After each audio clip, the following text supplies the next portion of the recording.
नमस्कार प्यारे साथियों, आपका स्वागत है हमारे यूट्यूब चैनल में। और देखिए, आपका डीएलएड तृतीय सेमेस्टर के लिए आपका जो मैथ्स चल रहा था उसमें आज चैप्टर नंबर 7 चलेगा। इससे पहले हम चैप्टर 6 तक आपको कंप्लीट करा चुके हैं। तो यहाँ पर मैंने जो जितने भी आपके कॉन्सेप्ट बन रहे हैं उनको मैंने यहाँ पे डिटेल में लिखा हुआ है आपको समझाने के लिए। तो बहुत मेहनत की हुई है। तो आपको अगर वीडियो अच्छा लगे तो अपने दोस्तों के साथ जरूर शेयर करिएगा। ठीक है, तो आज हम इस चैप्टर में सीखेंगे शेयर और लाभांश। तो इसके कुछ कॉन्सेप्टों को मैं जो भी इसके कॉन्सेप्ट जितने भी हैं उनको हम 2 से 3 वीडियो में अंदर कवर कर देंगे। ठीक है, तो अच्छे से समझिए, सब आपको समझाने के लिए आपको सब कुछ लिखा गया है यहाँ पे। देखिए, शेयर शेयर क्या होता है, पहली हेडिंग आई है शेयर क्या होता है। तो वर्तमान युग में उद्योग प्रधान युग है, यानी आप समझते हो कि यहाँ पर बहुत सारी इंडस्ट्रियाँ चलती हैं, बहुत सारे हम उद्योग धंधे चलाते हैं, जिसमें क्या होता है, जिसमें जो सिस्टम होता है वो शेयर पे सिस्टम हमारा चलता है। अब देखिए शेयर क्या होता है। अतः किसी भी उद्योग के सफल संचालन के लिए, संचालन यानी उसे चलाने के लिए, उसे रनिंग रखने के लिए क्या करते हैं, ये तो कुछ ऐसे साझेदारों की आवश्यकता होती है जो रुचिपूर्वक उस उद्योग को चलाएं। यानी कुछ ऐसे लोगों को हम ढूंढते हैं जिनकी इच्छा होती है कि हम अपनी हमारी भी एक कंपनी हो, हम उसमें इन्वेस्ट करें, हमारी कंपनी हो।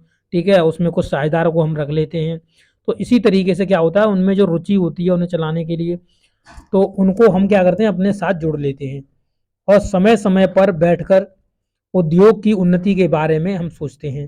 तो क्या होता है कि जब भी कोई कंपनी होती है तो उसमें जितने भी कंपनी के जो होल्डर होते हैं, शेयर होल्डर होते हैं, वो क्या करते हैं, एक साथ बैठ करके मीटिंग्स करते रहते हैं।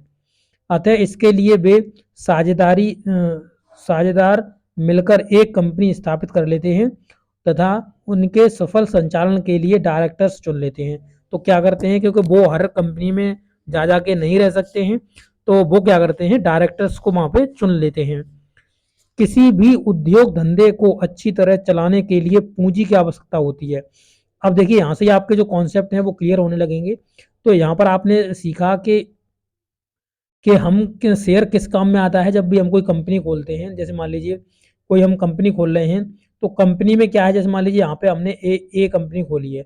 तो यहाँ पर हम इतना पैसा हमारे पास नहीं है कि हम पूरा सब कुछ अपने पास से ही लगा के कोई कंपनी खोल लें। तो हम क्या करते हैं कि हम काफ़ी साझेदारों को ला करके अपने साथ इकट्ठा कर लेते हैं। जैसे हमने साझेदार ले आए, बी साझेदार ले आया, सी साझेदार और डी साझेदार हमने ले लिए। तो हम क्या करते हैं, इन लोगों से भी पैसा ले लिया, इसका अपना भी पैसा इन्वेस्ट किया और हमने एक कंपनी खोल दी। अब इसकी हम अच्छी तरीके से इसको संचालन करें, इसको अच्छी तरह से चलाएं। तो इसके लिए क्या करते हैं, हम समय समय पर बैठक करते रहते हैं कि बैठक करते हैं, देखिए कहाँ कंपनी में हमारे मतलब कितनी जो ग्रोथ हो रही है, कितना मान लीजिए हमारे घाटा हो रहा है, क्या हो रहा है, क्या हम अच्छे से सुधार कर सकते हैं। इस तरीके से मीटिंग्स में फैसले लिए जाते हैं। इसके लिए हम क्या करते हैं कि हम डायरेक्टर्स को चुन देते हैं। तो वो डायरेक्टर्स क्या होते हैं कि उस कंपनी को संचालन कराते रहते हैं, अपने नीचे जो जितने भी वर्कर्स होते हैं उनको वो कंट्रोल करके रखते हैं। तो इस तरीके से जो होता है उसमें क्या होता है, इसको चलाने के लिए एक पूंजी की आवश्यकता होती है, एक अमाउंट की आवश्यकता होती है, जो एक पर्सन के बस की बात नहीं है। देखिए, कोई ज़्यादा ही बड़ा रईस पर्सन है तो वो तो अपनी खोल सकता है, बट मैं यहाँ पे आपको समझाने के तौर पर समझा रहा हूँ कि आपको क्या होता है कि यहाँ पर पूंजी की आवश्यकता पड़ती है, एक पर्सन के बस की बात नहीं है। अतः इस पूंजी की आवश्यकता को ध्यान में रखते हुए ये आवश्यक पूंजी को छोटे छोटे भागों में हम बांट देते हैं, और इन छोटे छोटे भागों को ही हम क्या कहते हैं, शेयर कहते हैं। अब हम क्या कर रहे हैं कि हम इनको क्या करते हैं, एक पूंजी अमाउंट लेते हैं, उसको छोटे छोटे भागों में हम उसको डिवाइड कर देते हैं। अब ये शेयर्स किस किस किस प्रकार के होते हैं, जैसे 1 रुपए के शेयर, 5 का शेयर, 10 का शेयर, 100 का शेयर, इस प्रकार के शेयर्स हो सकते हैं। जो शेयर का अमाउंट हो सकता है, ऐसा हो सकता है।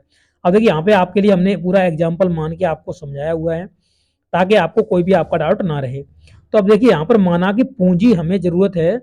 देखिए, हमने ये माना हुआ है, बहुत कम अमाउंट माना है ताकि आपको अच्छे समझ में आ सके। तो हमने यहाँ पे देखिए 10,000 रुपये माने हुए हैं कि 10,000 रुपये की हमें ज़रूरत है, किसी को हम मान लीजिए कोई कंपनी खोलना चाह रहे हैं।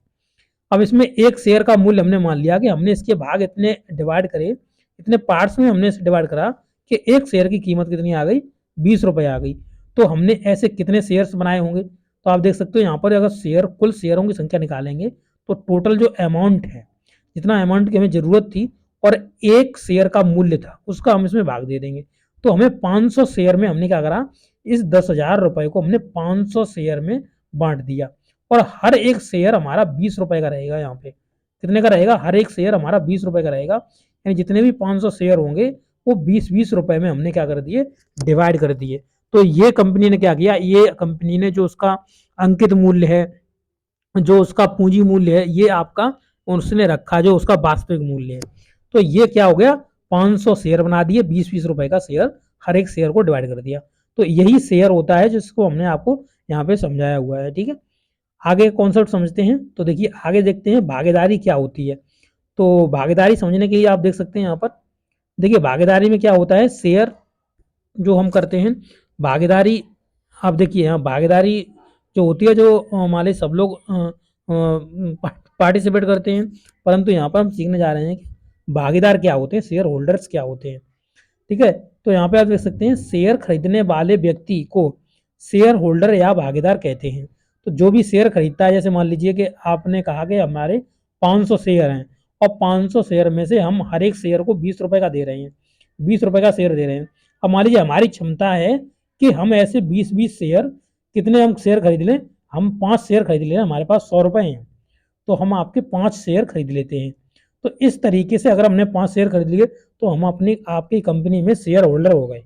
तो इस तरीके से जितने भी लोग शेयर्स खरीद लेते हैं वो क्या कहलाते हैं, शेयर होल्डर कहलाते हैं, यानी जिसके पास शेयर होता है। जिस अनुपात में शेयर होल्डरों की पूंजी लगी होती है उसी अनुपात में उनको क्या बनता है, उनका जो लाभांश होता है, जो उसका डिविडेंड होता है, वो उनको उसी मतलब रूप में मिलता है जितने में उनके अनुपात में पूंजी लगी होती है। किस प्रकार से, तो एग्जाम्पल के जरिए समझ लीजिए। तो देखिए हमने माना कि कंपनी में 3 व्यक्ति हैं, ABC 3 व्यक्ति हैं इसमें, और इनकी जो पूंजी का अनुपात है वो A/B/C तीनों के बीच में बांटा हुआ है। तो 2:3:4 अनुपात माना हुआ है हमने। अब लाभ भी होगा, वो भी 2:3:4 के अनुपात में ही इनके बीच में बांटा जाएगा। क्यों, क्योंकि इन्होंने जो पूंजी लगाई हुई है वो इसी अमाउंट में इन्होंने अपनी पूंजी लगाई हुई है, इसलिए मैं इसी अनुपात में क्या करूंगा, इनका जो लाभ निकल के आएगा उसे इसी अनुपात में मैं बांट दूंगा। तो इस तरीके से आपने सीखा कि आपका जो भागीदार होता है वो क्या होता है और आपके शेयर होते हैं वो क्या होते हैं, पूरा एग्जाम्पल के जरिए से मैंने आपको समझाया। ठीक है, तो इस वीडियो में इतना ही। अगले वीडियो में आपको हम लाभांश सिखाएंगे, उसके बाद अंकित मूल्य सिखाएंगे और भी बहुत सारी चीज़ें हैं वो जो आपको हम सिखाएंगे। तो ये वीडियो आपको कैसा लगा है, अच्छा लगा तो अपने दोस्तों के साथ जरूर शेयर करिएगा और वीडियो को लाइक भी करिएगा। वीडियो देखने के लिए आपका बहुत बहुत धन्यवाद। Thank you.